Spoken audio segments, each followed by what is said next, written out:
code is for our Telegram community, and these slides are linked from the Telegram community. So you don't have to take a picture of everyone and try to OCR the URLs. You can just go to the Telegram community and then click the links. This is going to be somewhere between the academic and engineering that the last few presentations have been. So these are the companies that are currently working on quantum computers in the retail space. Slide comes from my advisor, who had a lot of contributors to make this. So this is not including the university or research labs. This is not including the governments like China, who have basically nationalized all research. This is just the commercial space, sorted by the kind of quantum computers that they're making. There's a lot of them. And they have massively varied approaches. Even in the photonics section, they're using completely different sections of physics. They're using different methods of observing, different methods of calculating, and there's lots of variety inside each one of these systems. This is Riverlane's roadmap. Is somewhat, these people are very advanced. They've solved some problems that other people haven't solved, but this is kind of like a typical roadmap to compete with IBM's roadmap. They are talking about getting a million qubits in 2026, and then in 2027, they might have like 5 million, they might have 10 million, they might have still just a million. But this is a very kind of like a standard roadmap that you're seeing today, where people are targeting very large machines very, very soon. Now, I should say that this speech should have around 100 papers as footnotes. It's very hard to say anything clearly in quantum because everything is complicated, as some of these presentations today may have shown you. There's a lot of complications here. So I'm just going to try and say some things that should probably have many, many, many, many, many footnotes. And maybe later versions of my presentation will include many, many, many footnotes in the notes, but I'm just trying to make some broad strokes here, some understandable statements, and point at the direction of technology, the risks, the advantages, and the opportunities. Courtesy of Veracitum, this was the original IBM roadmap overlaid with the improvements in the algorithms over year. And the expectation, this is an old one, you see from 2022 is when this was published, there's an expectation that every year the hardware requirements go down as the algorithms get better and better and better. Every year the hardware gets better and better and better. And IBM hit their roadmap, but they removed it. They deleted their roadmap. They said, okay, we have to start over with error correction this time. And they have a completely new architecture now. But this was the architecture that they actually stuck with and hit all of their targets. The big problem here is that this was where the algorithms were predicting a single large machine. And the reality is that we touched our hardware performance in terms of just raw qubits by improving the algorithms to a networked mode. That networked mode doesn't use impossible to build hardware. It uses hardware that's currently in mass production. So that's a huge shift, not necessarily in the machines themselves, but what we can do with them. Because now we're using hardware that's on the edge of production or being produced, depending on the company and what their architecture is. Some of these companies are still 5 or 10 years away from making something that hits the minimum 1152 qubits in the chart.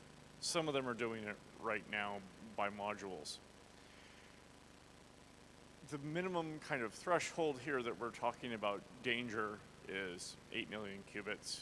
And at that point, it's possible to break Bitcoin and just do it a bit slowly. That number used to be billions of qubits. If you check Microsoft's quantum resource estimator at Q#, they're still saying billions of qubits. Now, the algorithms have improved. Microsoft is still publishing the old information. It's very important to read a lot of papers to figure out what the current status is. Daniel Litinsky works for PsiQuantum, and he has been publishing quantum resource and quantum papers since 2016. I read some of his early papers. I looked him up and I found that he's been very busy.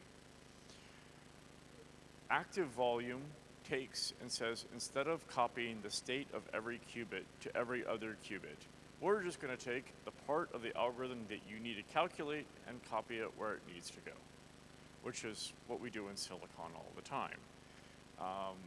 Almost all the time. The current state-of-the-art of AI compute clusters is where they copy the memory of every single video card to every other video card in the cluster, which is very similar to the way that the quantum computers were working with mutual entanglement. Now we're just copying the part of the information that has to be copied in order to perform the calculations required. One other thing about this is that it's 40 times faster to use a lot of little machines instead of one big one. That computation performance increase shows up in the chart to the right. There is a lot of performance that can be gained by changing the architecture and then improving the algorithms, especially with quantum memory, over and over and over. This is an iterative process. Litinsky, in his presentations, has said that there is a lot of performance gain that can still be had both in the active volume architecture and in his architecture targeting Bitcoin specifically. So active volume was published with RSA as a target, and he's targeting, in this paper, 10 minutes for a 256-bit elliptic curve. The block time for Bitcoin is 10 minutes. So they would be able to read the memory pool of the pending transactions, check the public keys, and convert that to the private keys. That's what he's specifically talking about, getting the private keys of pending transactions and then spending the money before the block has been mined and before the money has been delivered. It's just taking it right off the wire. This isn't Satoshi's old coins. This is your pending transaction. So on the right-hand side, we have slow machines with slow memory. And on the left, we have fast machines. And he did these calculations for different architectures, but he picked samples that he had data for. So on the very far right, you're seeing trapped ions, which is Oxford Ionics. And on the very far left, you're seeing superconductors, which includes IBM, to some extent D-Wave, but also Google. So there's different platforms have different capabilities. Some of them make memory easy, as previous panel mentioned, and some of them make the calculation very fast, but at a trade-off that you need more memory. Litinsky included calculations where there is a 20-kilometer fiber optic cable used as a delay for the photons to make them slower in order to need less memory, which means the algorithm actually runs with fewer qubits, but it runs longer. So this is kind of their sample. This isn't a picture, but this is the diagram that they proposed and they suggested as their device. These are currently in mass production at Global Foundries in several facilities. The main facility is in upstate New York. Another component is being produced in Dresden, Germany, and they're trying to launch production in several other facilities. PsiQuantum is currently in production with a device that's horizontally scalable. It can just keep making more of the same device and be able to solve bigger and bigger problems as time goes on. And it scales faster than 1-for-1. for every tripling of qubits, they get a 7x performance increase. That's huge. That means that we're going to be focused on large data centers for computation that are running quantum computers, maybe only one per company, and we're going to see a lot of computation being done in very central fashion.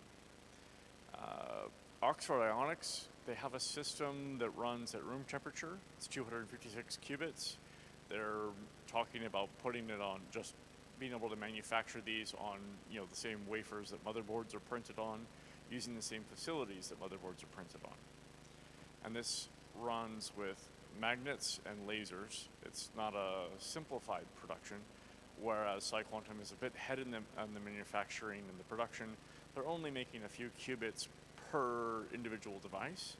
And so Oxford Ionics, if let's say they make an 1152 qubit device, they'd be able to manufacture a lot of these things and be able to use all of them for cracking Bitcoin and Ethereum and other systems. There's that threshold of 1152 qubits is important, because if it doesn't meet that threshold, they can't maintain the network connections and do useful work. So you can imagine that some video game has, or some AI says that each graphics card needs to have 32 gigabytes of RAM, but it will run slowly on some models and faster on others. It's a similar kind of like minimum requirement. As long as you meet that minimum requirement, you can join the cluster and do useful work. Intel is ahead in manufacturing. They are producing these very large wafers. The links include pictures of them. These large wafers use electron spin. They don't have networking, and they don't have the algorithms on the wafers. So it's like a processor that can't run any code at all. But when they do figure those things out, you're looking at probably the #1 manufacturer for mass scale production of qubits, maybe a million qubits a day. And that's why it's so scary and so dangerous. We don't know how many qubits they're producing on the wafers. We don't know what the yield is for error correction. All we know is that they have the ability to produce a lot of these things. So when Q-Day comes, when quantum day comes for blockchain and elliptic curve cryptography, it's going to alter the way that we do things in blockchain specifically. The public keys get converted into the private keys. The private key is your money. People will be able to send your money to other places. This also means that smart contracts that have an administrator will be able to have that administrator privileges stolen, and then the contract updated or replaced or managed. They'll be able to drain bridges, they'll be able to drain dexes, liquidity and staking pools will be able to be drained. If someone's has their private key as their for their validation service, that validator will be able to have its currency removed and sent other places. It's just mayhem all over.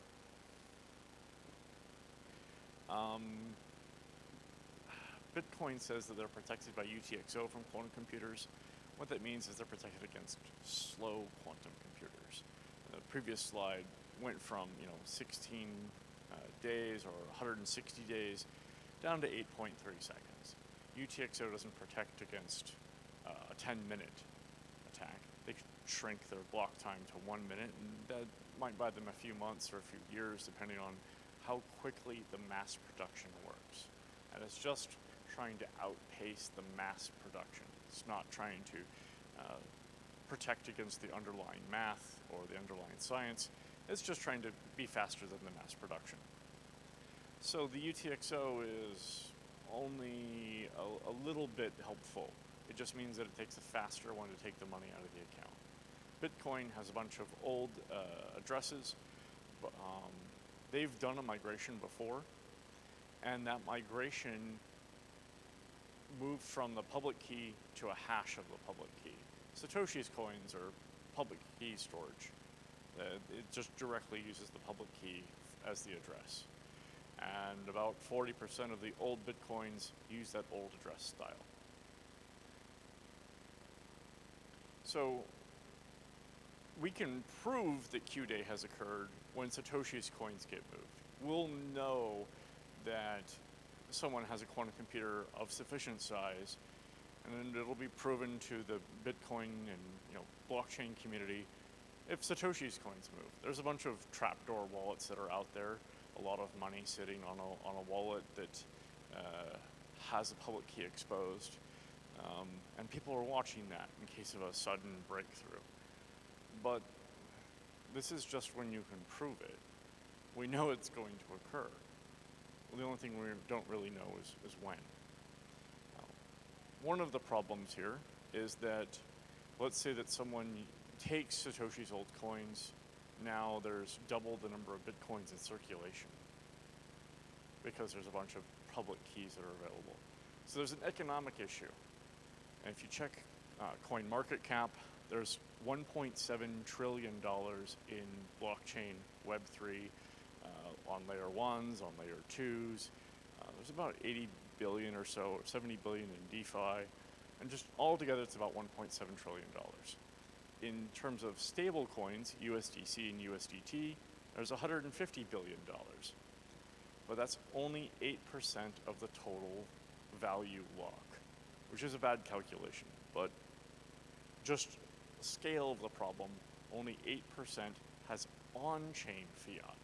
But you can't actually get that fiat to your wallet. You can't get it to your bank. The only thing you can do is say, well, it's on-chain. So how do you get the money? Well, you have to find someone who's willing to pay dollars for crypto. And those dollars will become more valuable relative to crypto when everyone realizes that the crypto is going to become worthless. And the closer you get to Q-Day, the more worthless and the more people will understand that. Some people will just wait for the end. They'll wait for the blockchain to be provably insecure before they say that it's actually doesn't have value anymore. I try to say that blockchain is a system of trust. You're trusting the cryptography to prove that the money is correct, that the value is there. But if they've been lying about the cryptography being Bitcoin forever money, well, if it's not forever and the narrative is wrong, how valuable is it? And so we're facing a problem where misinformation to the average person may poison them against blockchain, which is a valuable technology.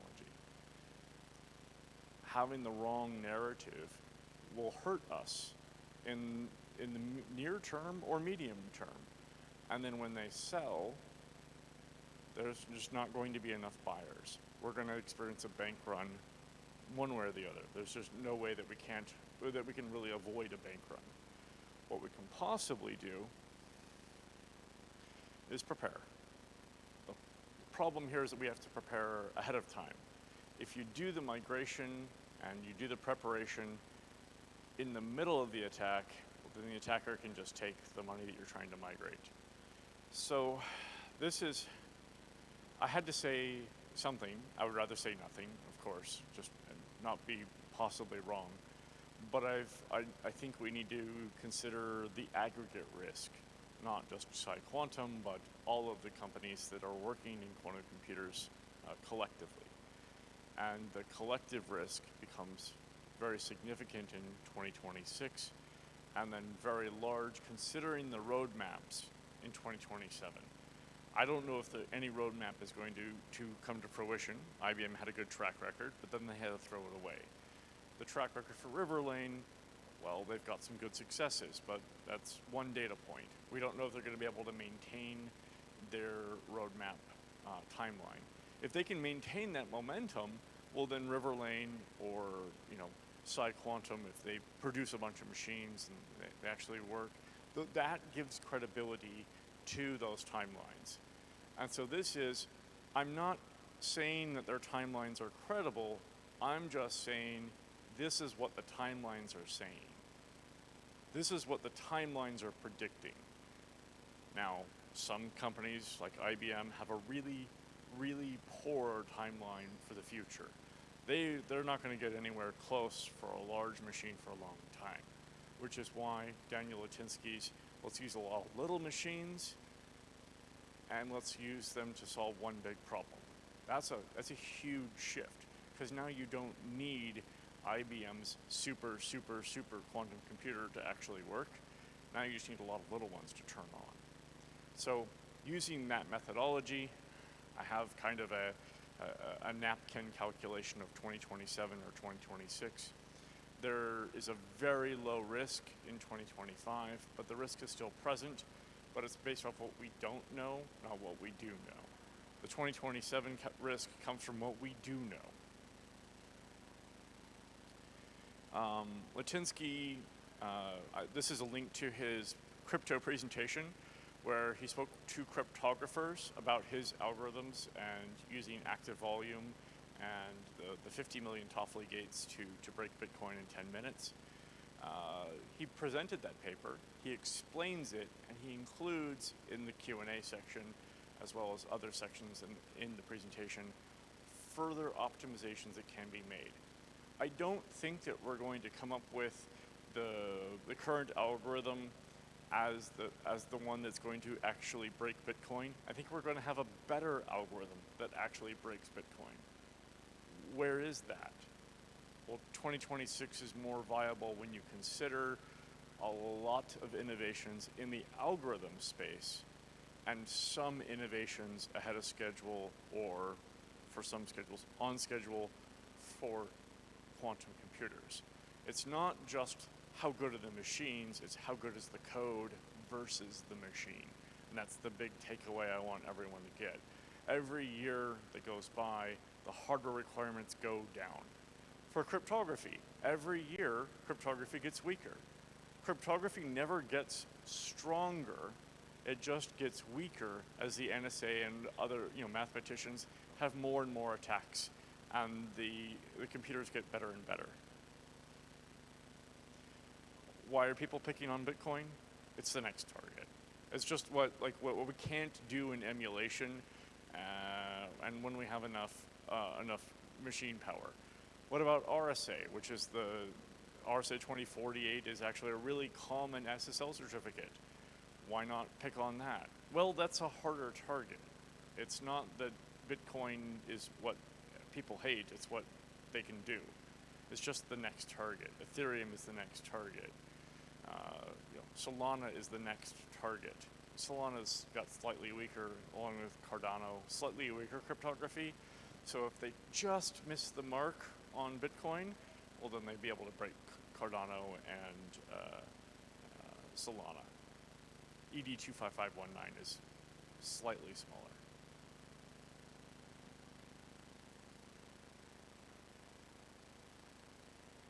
Sorry, I adjusted my slides last night. So here is a possibility for Web3, and that is to migrate. This is true for Bitcoin and Ethereum as well, and it's just to change the cryptography. And there's a user experience here that's very, very important. Everybody has to sign a transaction from the old cryptography targeting the new cryptography. The cryptography has to exist and has to work before they can go to the new system. Now, there's proposals, emergency proposals, of going to cryptography that doesn't work. And that was one of these 6-month migration plans for Bitcoin. And the idea there is that you sign it, you have a calculation, but the network just ignores the calculations. You've just locked your money for the next 6 months or 9 months while they actually build the next system out and make that cryptography work. But in every situation, it's going to be a migration. Now, there's several ways to do those migrations. It's actually harder to upgrade a blockchain in place than to make a new one. When you're making a new one with a blank slate, you don't have to worry about the old cryptography. You just need to provide the ability to migrate to that cryptography. You don't have to have a double consensus mechanism. You don't have to have double validation signatures. You don't need to have double wallets. You just need a new wallet. In terms of migration, Signal, Apple, Google Chrome have already done this migration, partly for the capture now, decrypt later attacks, which people have said, oh, we should have migrated last year or the year before. 2022 would have been a good time to prevent the capture now, decrypt later attacks.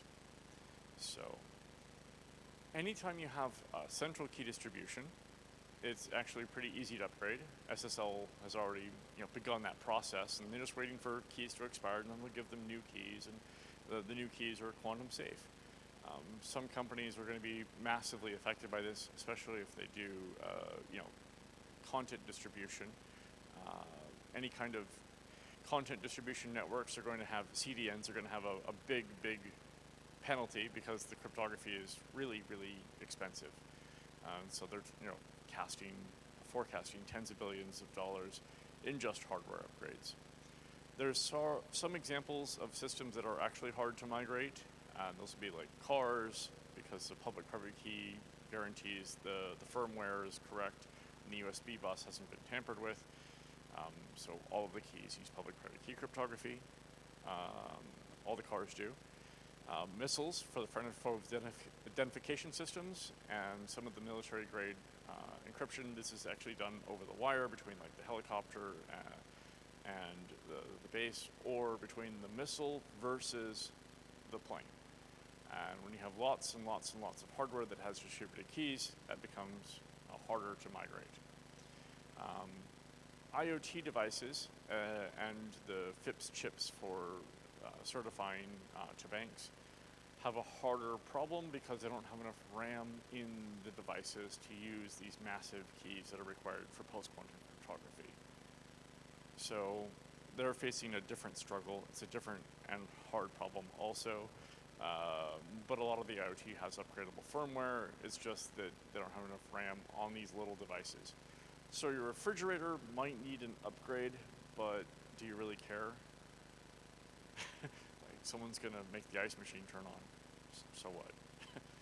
So when people are talking about, well, Bitcoin's gonna suffer, but so is everyone else, not really. There are some places where it matters, but usually there's not a public record of a bunch of public keys. You actually have to get close to the jet with the missile to get the key challenge to do the front-end forward identification system. If they're not broadcasting it, how do you have the public key? When we have a ledger of public keys, especially under the account model, that becomes a much more critical issue. Upgrading becomes more important. So the advantage here is that we can make a clean slate. We can just start off with no old cryptography. And I'm telling everybody, hey, look, I don't want to make a blockchain with old cryptography at all. No ZK snarks at all. Just have clean cryptography, nothing old, no elliptic curves anywhere in the ecosystem. And that's much safer than having a hybrid system with old cryptography dangling around. There might be a bunch of money trapped in a ZK snark. If someone can fake the ZK snark, then they get the secrets as well as the ability to spend some value that was sitting inside that ZK snark, or the ability to forge a new one. There's a lot of possibilities when you start using elliptic curve cryptography, lots of places. And I think that the only safe ecosystem is a new ecosystem. So we're working on that. We're in testnet now. So the weakest link metric should be applied. It doesn't always happen. Sometimes you can have cryptography combined, and you have to break both systems before you can break the complete system. But usually it's based on the weakest link. And if you can take someone's private keys, well, then you can just be them and spend all of their money, regardless of what is put on top of that, no matter what you're gluing or dressing it up as. If you can provably be them according to the system of trust that you're working with, then you are them. So hybrid systems, mixed systems, I consider highly dangerous. There are some possible exceptions to this, but rule of thumb, distrust by default, and then verify. Experts really need to weigh in on any kind of hybrid system, possibly using a ZK snark and then a ZK stark on top, or ZK starks and then ZK snarks. These are things that are done, but they have to be very carefully checked. So the opportunity here is, with a clean slate, we need new members. If you wanted to become the new #1 Uniswap, if you want to replace Uniswap, no amount of marketing dollars is probably going to get you there. You probably just cannot spend enough money to replace Uniswap. But if you're the new #1 on the new empty ecosystem, well, then you start getting, as the users migrate, people start understanding that quantum is a risk, then you're the new #1 by volume, and you become that new unattainable #1. Nobody else will be able to replace you with a significant amount of user adoption. I'm just recommending that people deploy their contracts to our chain as a backup and run both copies. The users will come. We'll get users, but in the meantime, at least have a backup for your project, at least have a backup of your dApp. If you're a layer 1, it might be good to have a backup layer 1 that runs on a cluster. If you have an EVM, might as well just make a copy of your ecosystem into a safe, quantum safe system. So we have to discard most everything. This is kind of a little bit of a bunch of buzzwords. If you don't see someone talking about lattices, they're probably not quantum safe. There is quantum randomness, and that was covered in previous panels, but that doesn't make a quantum safe network. If you have random numbers, that doesn't give you suddenly immune elliptic curves. No, your public key still gets turned to the private key, even if it came from a quantum random number generator. It's still using the same mathematics. And quantum computers don't work the same way. When you have silicon computers, you're doing only 2 operations, addition and comparison. When you're doing quantum computers, physics does the math. Physics spits out the numbers. Physics generates that public key into the private key. So it's really important to use the NIST post-quantum cryptography because we don't have physics that breaks those math problems. So this is the last slide. Here's the Telegram link, QR code again. And I'm recommending my competition and other projects that are quantum safe. If you know of anybody who's working on quantum safety, I'd love us to just join together to try to save the ecosystem, even though we may have competing projects. I think that if we don't work together, we have a lower chance of making Web3 survive, period. We have to break the correlation with Bitcoin. We have to convince the exchanges to stick around and not just sail off on their yachts. We have to work together to actually make Web3 stick around. So, do we have time for questions? One question, anybody? Thank you so much for your amazing speech.